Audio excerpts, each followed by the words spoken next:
Hello guys, welcome back to another video. Welcome back to the channel. In today's video, I'm going to be reviewing the iPhone 14 Pro Max.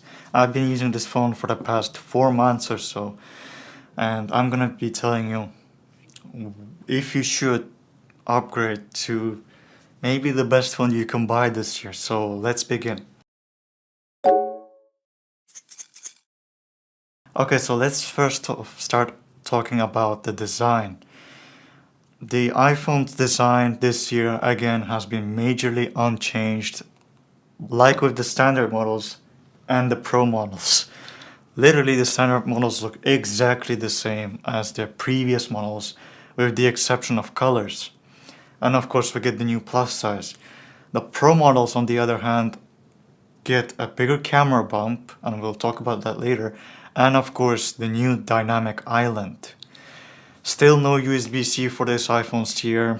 I know some people might hate that, but maybe for the next year we're getting some leaks that iPhone might finally get USB-C.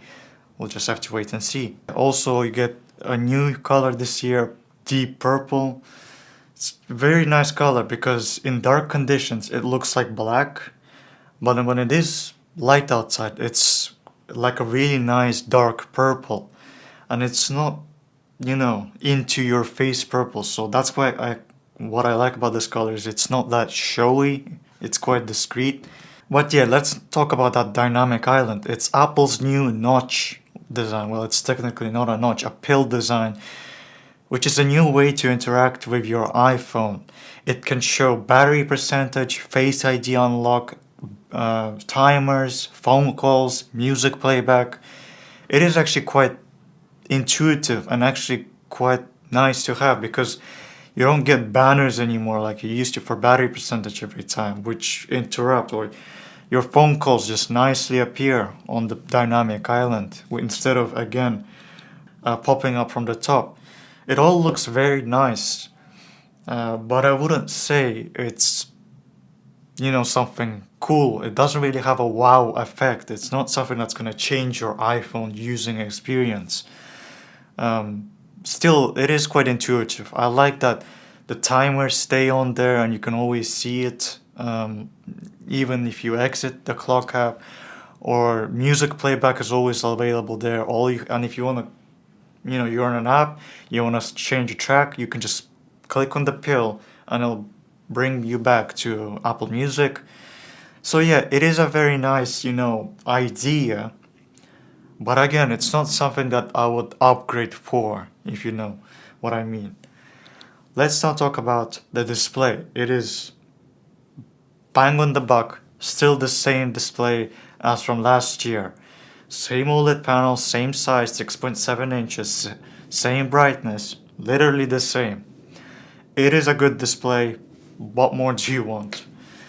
Let's now talk about the battery life. The battery life is probably one of the reasons why people upgrade to this iPhone. Apple rates it at 29 hours, and I can confirm that it is quite true. This iPhone easily lasts me for 1.5 days. I wake up in the morning with a full charge battery. I can easily make it last until the next half of the day. And that is with light usage, light to medium usage. So playing games such as Angry Birds, Minecraft, but also web browsing, watching videos on YouTube, all that kind of stuff. Simple tasks, simple everyday tasks. This iPhone will easily last you 1.5 days, which I think is really good. Most people still will come at the end of the day, and they will put their phone on the charger before going to bed. So if you're worried about all day battery life, this iPhone easily will last you all day. So battery life, no problems at all. Let's now talk about the cameras. Now, the cameras have been upgraded this year. There are now 48 megapixel cameras, and I am not gonna dive into all the specs and stuff. I don't really know them, to be honest. But all I can say is this iPhone takes great photos and videos. Now, a new feature for the front cameras is you now get video stabilization for the front and rear camera. So it's active stabilization if you're taking videos, iPhone has an active stabilization where it will try to smoothen out, the video so it looks nice and smooth. Apple is really trying to make the iPhone a cinematographer's tool, a videographer's portable camera. I don't know who out there films with iPhone's, cinematic videos. The iPhone is quite good and it's quite capable at doing cinematic videos. But the iPhone is a great tool for vloggers, who later need a point and shoot tool. Just open the camera and, flip the camera and go out like this, literally vlogging. The iPhone is amazing at that. And Apple just keeps improving it every year, and that is good to see. But all I can say is, in short, the iPhone takes great videos and photos. Now I'm going to be answering the question. First of all, if you're a normal-sized iPhone user, normal-sized, I mean if you use an iPhone 14 or 14 Pro or 13, doesn't matter, the standard-sized iPhone, and you want to upgrade to the Max, well, should you? I mean, as I said, the two reasons why people upgrade to the Max is, firstly, the bigger screen, and secondly, the battery life. Now, one of the things that when I upgraded that concerned me is the size. First of all, it depends, obviously. Different people have different hand sizes, but you cannot really use the iPhone 14 Pro Max with one hand. It's not that easy. With the standard size iPhones, I could easily use it with one hand. I could reach the four corners of the phone quite easily with it. With this big phone, not so much. So really, this is a two-hand, phone. You're gonna have to use it with two hands most of the time.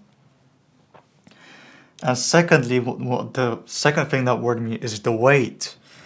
How heavy is it gonna be in the pocket, I don't carry a bag with me usually. I'll carry my phone in my pocket, and I would, for that it would be uncomfortable carrying it in my jeans, that it would draw my pants down, But surprisingly, it's actually not that bad.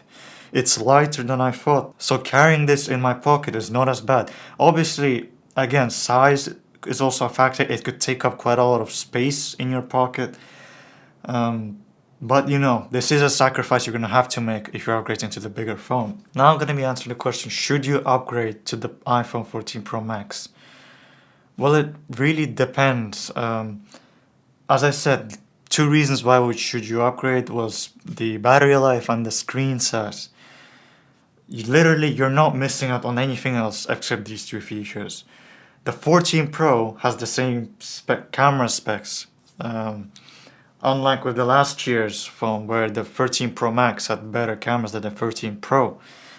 So really, if I feel like the standard sized iPhones, the 14 and 14 Pro are like the perfect size for most people. And I think those are the iPhones you should go for. The 14 Pro Max starts from £1,200 for 128 gigs of storage. It is expensive, but it is probably the best iPhone you could buy. It is the top of the range flagship iPhone. And if you like big phones, I think you're not going to be disappointed with this phone. And I mean, especially having enough for 4 months, this feels like the norm, After having holding the iPhone 13 again that I had last year, it feels small. Like this feels right, and everything else you will have will feel small. So yeah, I think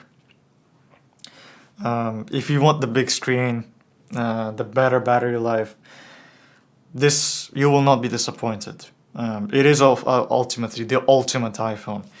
But I think the 14 Pro, I do like the portability of the 14 Pro. It is cheaper, and you're not really losing out much. The battery is as good as well. It will easily last you all day. So it really depends on personal preference, You like the bigger screen, or do you like the smaller screen? Because other than that, you're not really losing out on much. That's been it, guys. Thanks for watching. I'll see you again in the next video.